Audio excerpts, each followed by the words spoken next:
Hello everyone, আশা করছি সবাই খুব ভালো আছো। আমিও ভালো আছি। আজকে অনেক দিন পরে এসেছি তোমাদের সামনে একটা নতুন ভিডিও নিয়ে। আজকের ভিডিওটা একটু অন্যরকম, কারণ আজকে আমি এসেছি পূর্ব বর্ধমান জেলার দাঁইহাট নামে একটা ছোট্ট শহরের একটা বিশাল বিখ্যাত রাস উৎসব নিয়ে। তো আমার ভিডিওটা একটু বড়, কিন্তু পুরোটা স্কিপ না করে দেখো, আশা করছি তোমাদের ভালো লাগবে। এবং দাঁইহাট শহরের পুরো রাস অর্থাৎ প্রত্যেকটা ঠাকুর এবং প্রত্যেকটা প্যান্ডেলটা পেরেছি আমি ডিটেলে ভিডিও করার চেষ্টা করেছি। তোমরা দেখো, আশা করছি তোমাদেরও খুব ভালো লাগবে, তোমাদেরও রাস উৎসবটা দেখা হয়ে যাবে। তো প্রথমেই আমি চলে এসেছিলাম আমাদের এখানকার দাঁইহাটের সিনেমা হলের কাছে ছোট্ট আগুনতলার যে পদ্মনাভ ক্লাবটা রয়েছে সেখানকারই প্যান্ডেলে। তো প্যান্ডেলটা হয়েছে মানে পুরো মহাভারতের থিমের ওপরে। আর ঠাকুরটা তো তোমরা দেখলে, যেটা পঞ্চমুখী সাপের মধ্যে নারায়ণ রয়েছেন এবং তার পাশেই রয়েছেন আমাদের মা লক্ষ্মী। তো এই যে মহাভারতের থিমের প্যান্ডেল হয়েছে, এখানে রয়েছে শ্রীকৃষ্ণের বিশ্বরূপ দর্শন, তার পাশে রয়েছে পাশা খেলা, এখানে রয়েছে বিবাহ মানে দ্রৌপদীর বিবাহ, এখানে রয়েছে যুদ্ধ। তারপরে তো যাই হোক, এই প্যান্ডেলটা দেখার পর আমরা বেরিয়ে যাচ্ছি এখন বাহির পথ দিয়ে। তারপরে এই প্যান্ডেলটা দেখার পর আমরা চলে এসেছিলাম দাঁইহাটের সাহাপাড়ার একটা ইউনিক প্যান্ডেলের কাছে। তো এই প্যান্ডেলটা প্রতি বছরই একটু নতুনত্ব করার চেষ্টা করে। প্রত্যেক বছর এখানে প্যান্ডেল দেখে মানুষ মুগ্ধ হয়ে ওঠে, ভীষণ সুন্দর থিম করা হয়। তো চলো ভেতরে গিয়ে দেখাই। এই যে চলে এসেছি ভেতরে, একদম অন্যরকম। এগুলো কি আমি ঠিক জানি না, নিজেও জানি না এগুলো পড়ি না কি করেছে, বাট একদম ইউনিক। এরকম ধরনের প্যান্ডেলটা এর আগে হয়নি দাঁইহাটে, বেশ ভালো করেছে। কোনোবার এখানে টাইটানিক করে, কোনোবার এখানে স্বর্গ করে, মানে ভীষণ ভীষণ সুন্দর সুন্দর প্যান্ডেল এখানে করে প্রতি বছরই। এবছরেও তার ব্যতিক্রম নয়। খুব সুন্দর একটা নতুনত্ব ভাবনায় প্যান্ডেল করা হয়েছে। প্রতি বছরের মতনই কিন্তু এবছরেও লম্বা লাইনে দাঁড়িয়ে তারপরেই আমরা কিন্তু এই প্যান্ডেলে প্রবেশ করার সুযোগটা পেয়েছি। যদিও এবারে অনেকটা তাড়াতাড়ি বেরিয়েছি, তবুও কিন্তু লাইনে দাঁড়াতেই হয়েছে, যেহেতু সুন্দর প্যান্ডেল করে লাইন তো হবেই। তো এখানকার ঠাকুরটাও তোমরা দেখে নাও, শিব আর দুর্গা, যেন মনে হচ্ছে হিমালয়ের উপরে বসে আছেন, একদম সাদা ধপধপে, খুব সুন্দর লাগছে দেখতে। আর এই যে প্যান্ডেলের বাইরে মানে একদম উপর দিকটা এরকম একটা ফুলের মতো করেছে, চারপাশটা দেখো একদম সবুজ সবুজ একটা ব্যাপার আছে এই মানে প্যান্ডেলটাই। তো কত রকম মুখ, মানে এই থিমটা কিসের করেছে আমি ঠিক জানি না, মানে সেই আদিবাসী বা এরকম কিছু একটা হতে পারে, আবার নাও পারে, মানে আমার কোনো আইডিয়া নেই কিসের ওপর থিমটা করেছে, আমি সত্যিই বুঝতে পারিনি, বাট খুব ইউনিক লেগেছে খুব। তো তোমরা কিন্তু কমেন্ট করে অবশ্যই জানিও যে 10-এর মধ্যে এই সাহাপাড়ার প্যান্ডেলটাকে তোমরা কত দিচ্ছ। আমি কিন্তু 10 আউট অফ 10ই দিয়েছি এখানে। হ্যালো এভরিওয়ান, কেমন লাগছে বলো আমার সাথে প্যান্ডেল পরিক্রমা করতে।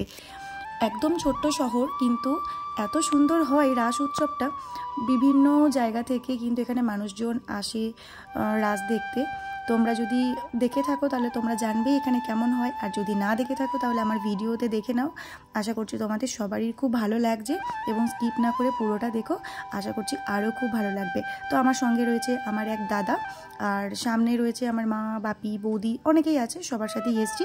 তো দাদা বললো যে তোর ভিডিওতে একটু হাই করে দিই, আরে ঠিক আছে করে দাও। তো এখন আমরা বেরিয়ে যাচ্ছি প্যান্ডেল থেকে। তারপরে আমরা ওই প্যান্ডেল থেকে এখানে চলে এসেছিলাম একটা গ্রহরাজ মন্দিরের কাছে।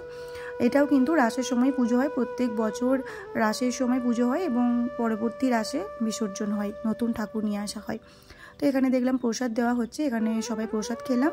আর এটা কিন্তু প্যান্ডেল নয়, এটা 12 মাসেরই একটা মন্দির।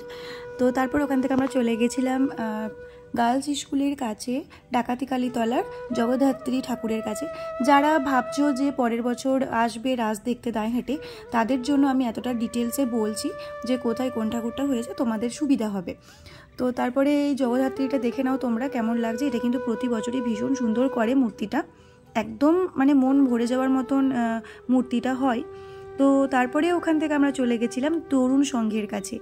তরুণ সংঘ ক্লাবে এইবারে রাধাকৃষ্ণটা এতটাই সুন্দর করেছে, সবার কিন্তু দৃষ্টি আকর্ষণ করেছে এই রাধাকৃষ্ণের মূর্তিটা, খুব সুন্দর হয়েছে, একদম মানে যাকে বলে চোখ ধাঁধানো। তো আশা করছি তোমাদেরও দেখে খুব ভালো লাগবে, তোমরাও বলো যে এই মূর্তিটা তোমাদের কেমন লাগলো। তো দেখে নাও একবার ভালো করে কাছ থেকে। তারপরে এখান থেকে চলে গেছিলাম আমরা গণেশ জননী ক্লাবে। তো এখানকার ঠাকুরটা দেখো একদম থাকা ঠাকুর, যেটাকে আমি আর আমার ভাই ছোটোবেলায় বলতাম সিঁড়ি সিঁড়ি ঠাকুর, কেননা এখানে পরপর পরপর এরকম করা আছে, তো সেই জন্য এটা এবারে থিমটা হচ্ছে বিষ্ণুর দশম অবতার, আর একদম ওপরে রয়েছে মা গণেশ জননী। তো আমাদের দাঁইহাটের কিন্তু ঐতিহ্যবাহী ঠাকুরই কিন্তু এটা বলতে এই ধরনের থাকা ঠাকুর, কারণ প্রত্যেকটা ক্লাবে কিন্তু এই ধরনের থাকা ঠাকুরই আগে হতো, এখন একটা একটা করে দিয়েছে থাকাটা বদলে, তবে এখনও দু একটা ক্লাব তাদের ঐতিহ্য বজায় রেখে এরকম থাকা ঠাকুরই করে আসছে, যেটা দেখতে বেশ ভালোই লাগে। তো তারপরে ওখান থেকে আমরা চলে গেছিলাম মহাপ্রভু ক্লাবে।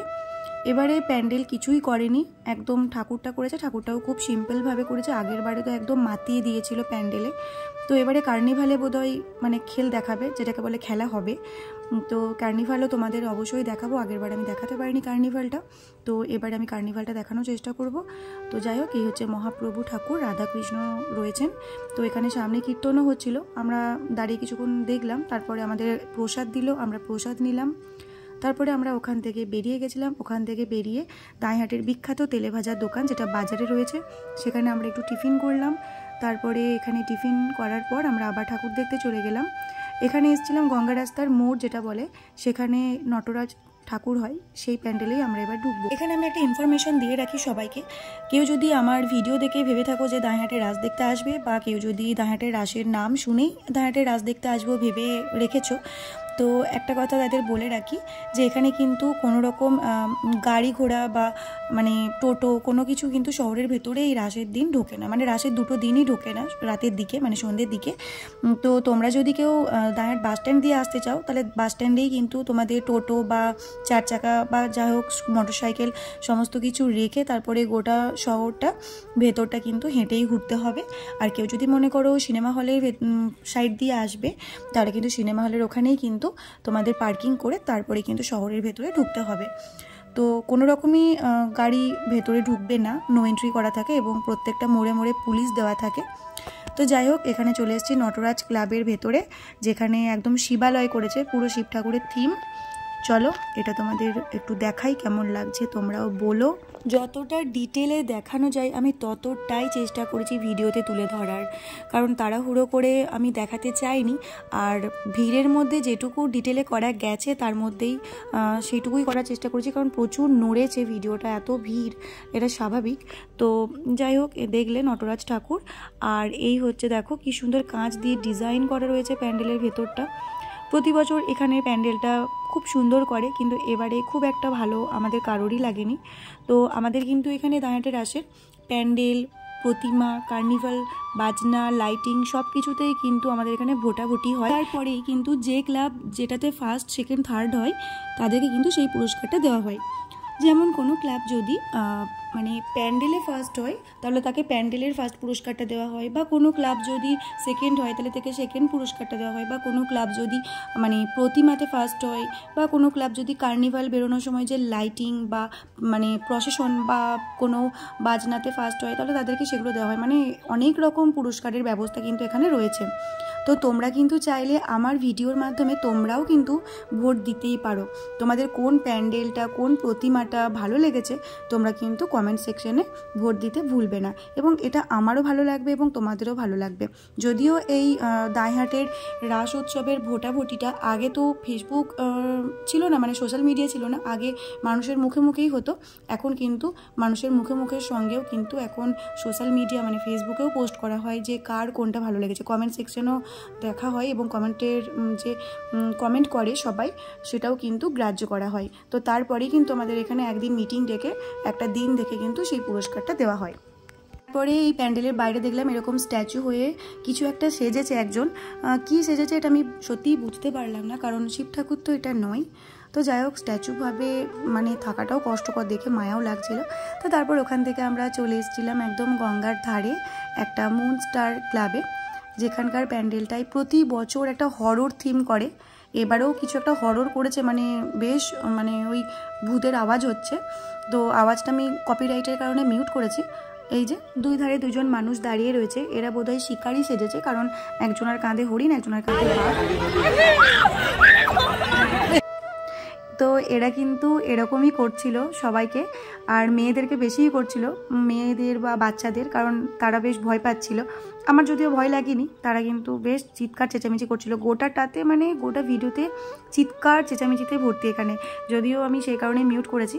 তো এই হচ্ছে শ্মশানকালী, মানে এখানকার যে প্যান্ডেলের যে ঠাকুর, সেটা দেখতেও কিন্তু ভয়ঙ্কর। আর এখানে দেখো একজন সাধক বসে রয়েছেন, এখানে মরার মাথা, তারপরে মরার হাড় নিয়ে। এগুলো অরিজিনাল না ডুপ্লিকেট আমি জানি না, একটু হ্যান্ডশেক করে নিলাম। তো তারপরে এদিকে দেখছি একজন রয়েছেন, এনার সাথে খানিকক্ষণ কথা বললাম আমি, যে আমি জিজ্ঞেস করলাম যে পাটকাঠিগুলো কি হবে, বলছিলেন যে রাত 12টার পর যজ্ঞ হবে। Hello, handshake.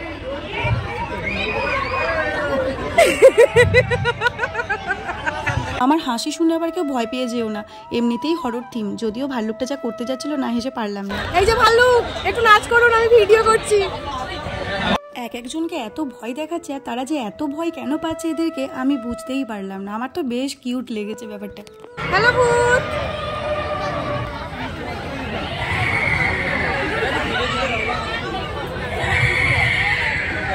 কঙ্কাল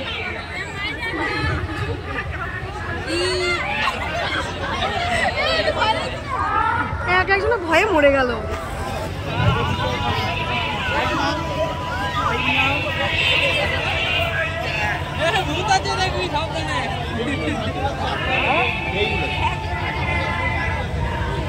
এই যে প্যান্ডেলের বাইরে একজন রুগ্ন শুকনো বাকছাল পরা একজন মানুষ রয়েছে।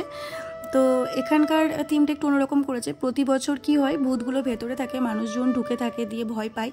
এবারে আবার দেখছি ভূতের থিমটা ঠিক নয়, কিন্তু ওই কিছু জনকে সাজিয়ে একটু ভূত টুত সাজিয়ে নিয়ে এসছে, দিয়ে তারাই কিন্তু মাঠের মধ্যে, অনেকটা বড় মাঠ, তো মাঠের মধ্যে তারপরে এদিক ওদিক সব ছোটাছুটি করে সবাইকে ভয় দেখাচ্ছিল, আর সবাই ভয়ও পাচ্ছিল। এই ব্যাপারটা একটু অন্যরকম, কারণ অন্যবার ভূতগুলো কিন্তু প্যান্ডেলের ভেতর থাকে, এবারে ভূতগুলোই বাইরে ঘোরাফেরা করছে।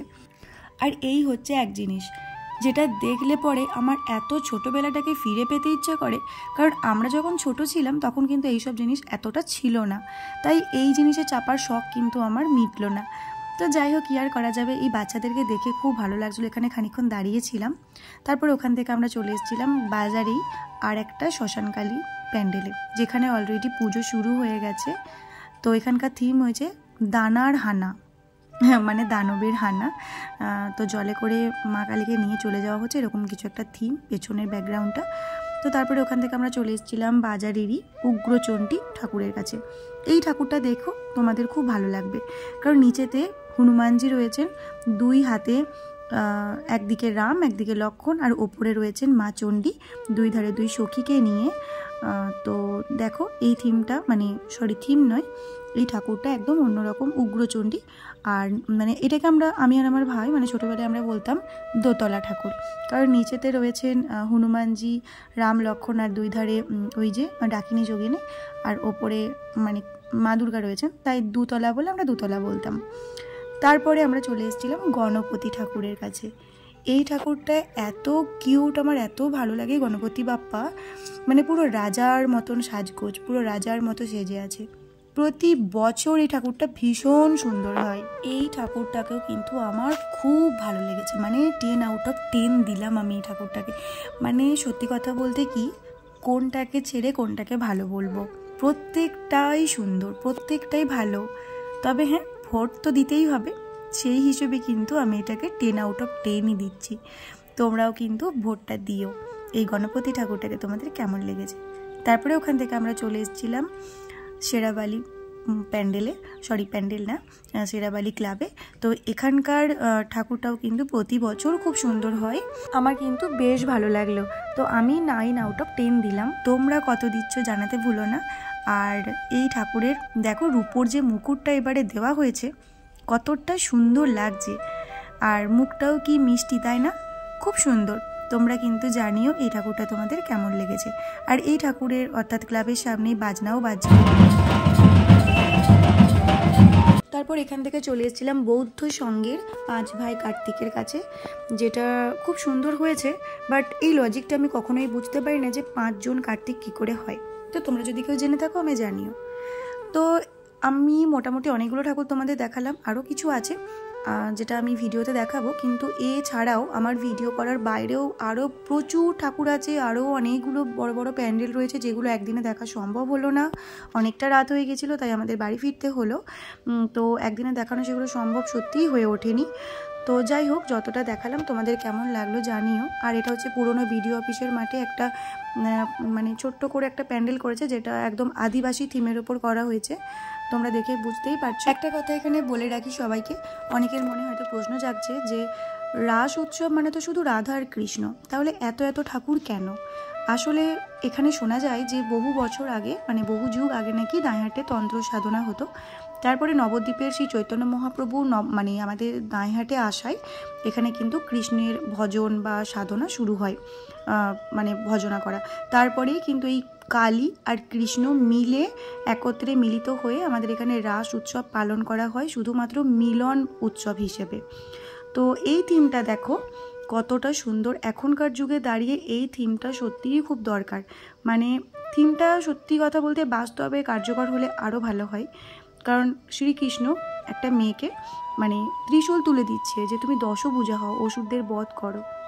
এখনকার দিনে দাঁড়িয়ে এই থিমটা আমার মনে হয়েছে বেস্ট থিম। তো যাই হোক, এই ছিল আমাদের দাঁইহাটের রাস উৎসবের কাহিনী। তাই মানে মিলন উৎসব হিসেবে পালিত হয় বলে এখানে কালী, কৃষ্ণ থেকে শুরু করে গণেশ, শিব, মা কালী সমস্ত ঠাকুরের কিন্তু আরাধনা একসাথে হয়। তাই আমরা কিন্তু কখনো এই রাস মানে শুধু রাধা আর কৃষ্ণকে বুঝি না, আমরা বুঝি সকলের মিলন। তো দেখতেই পাচ্ছ এখানে 10 মহাবিদ্যার এক বিদ্যা মা মাতঙ্গী, যিনি খুব জাগ্রত একটা ঠাকুর, সেটাও কিন্তু রাসে আমাদের পুজো করা হয়। তারপরে আমরা চলে এসেছিলাম নেতাজি সংঘের কাত্যায়নী ঠাকুরের কাছে। দেখো ঠাকুরটা কি সুন্দর করেছে, একদম হলুদ রঙের ডাকের সাজ, আর মুখটা এত মিষ্টি তোমরা দেখলেই বুঝতে পারবে। তো এই ছিল আমাদের দাঁইহাটের রাস এবং রাসের ভিডিও আমার। তো কেমন লাগলো, কোন ঠাকুরটা ভালো লাগলো, কোনটা কি, ভোট দিতে একদম ভুলবে না, কমেন্ট সেকশনে জানিও ভিডিওটা কেমন লাগলো। চলো আজকের মতো টাটা, সবাই ভালো থেকো, বাই।